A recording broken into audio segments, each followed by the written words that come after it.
Hello everyone and welcome to my channel Review Information. In this video I will show you how to disable Windows Defender antivirus using Security Center. Let's have a look how to do this.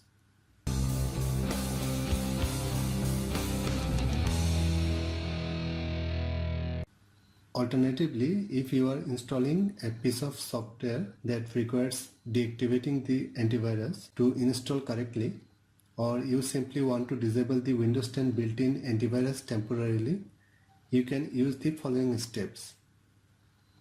First, go to Settings, then click on Update and Security. From the left panel, click on Windows Defender. Then click on Open Windows Defender Security Center. From the left corner, click on Settings. Then click the Virus and Threat Protection Settings option. Turn off the Real-Time Protection toggle switch.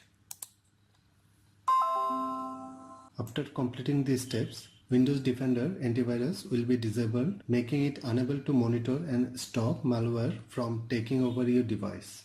However, this is a temporary solution. Eventually, the antivirus will reactivate automatically after you restart your device. That is how you can disable Windows Defender antivirus using Security Center. Thanks for watching. Hope you guys enjoyed my video. Please subscribe my channel for more videos. Goodbye.